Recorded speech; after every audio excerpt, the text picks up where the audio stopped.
Hakim-Hakim pasal 4. Debora dan Barak. Setelah Ehud mati, orang Israel melakukan pula apa yang jahat di mata Tuhan. Lalu Tuhan menyerahkan mereka ke dalam tangan Yabin, Raja Kanaan, yang memerintah di Hasor. Panglima tentaranya ialah Sisera, yang diam di Haroset Hagoyim. Lalu orang Israel berseru kepada Tuhan, sebab Sisera mempunyai 900 kereta besi, dan 20 tahun lamanya ia menindas orang Israel dengan keras. Pada waktu itu Debora, seorang nabiah, istri Lapidot, memerintah sebagai hakim atas orang Israel. Ia biasa duduk di bawah pohon kurma Debora, antara Rama dan Betel di pegunungan Efraim, dan orang Israel menghadap dia untuk berhakim kepadanya.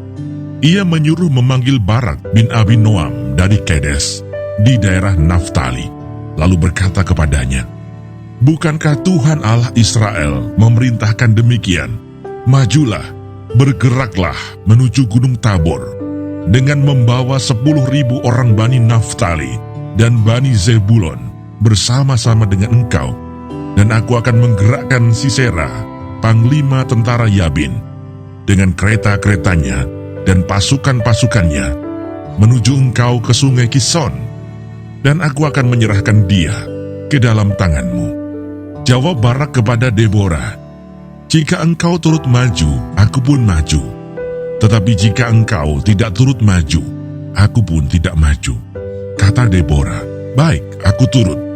Hanya engkau tidak akan mendapat kehormatan dalam perjalanan yang engkau lakukan ini, sebab Tuhan akan menyerahkan Sisera ke dalam tangan seorang perempuan." Lalu Debora bangun berdiri dan pergi bersama-sama dengan Barak ke Kedes. Barak mengerahkan suku Sebulon dan suku Naftali ke Kedes. Maka 10.000 orang maju mengikuti dia. Juga Debora maju bersama-sama dengan dia. Adapun Heber, orang Keni itu, telah memisahkan diri dari suku Keni, dari anak-anak Hobab, ipar Musa, dan telah berpindah-pindah memasang kemahnya sampai ke pohon Tarbantin di Saanaim yang dekat Kedes. Setelah dikabarkan kepada Sisera bahwa Barak bin Abinoam telah maju ke Gunung Tabor, dikerahkannyalah segala keretanya, 900 kereta besi, dan seluruh rakyat yang bersama-sama dengan dia, dari Haroset Hagoyim ke sungai Kison. Lalu berkatalah Debora kepada Barak, "Bersiaplah, sebab inilah harinya Tuhan menyerahkan Sisera ke dalam tanganmu. Bukankah Tuhan telah maju di depan engkau?" Lalu turunlah Barak dari Gunung Tabor, dan 10.000 orang mengikuti dia, dan Tuhan mengacaukan Sisera serta segala keretanya dan seluruh tentaranya oleh mata pedang di depan Barak, sehingga Sisera turun dari keretanya dan melarikan diri dengan berjalan kaki. Lalu Barak mengejar kereta-kereta dan tentara itu sampai ke Haroset Hagoyim, dan seluruh tentara Sisera tewas oleh mata pedang. Tidak ada seorang pun yang tinggal hidup. Tetapi Sisera dengan berjalan kaki melarikan diri ke kemah Yael, istri Heber, orang Keni itu, sebab ada perhubungan baik antara Yabin, Raja Hasor, dengan keluarga Heber, orang Keni itu. Yael itu pun keluar mendapatkan Sisera dan berkata kepadanya, "Singgahlah tuanku, silakan masuk, jangan takut." Lalu singgahlah ia ke dalam kemah perempuan itu, dan perempuan itu menutupi dia dengan selimut. Kemudian berkatalah ia kepada perempuan itu, "Berilah kiranya aku minum air sedikit, aku haus."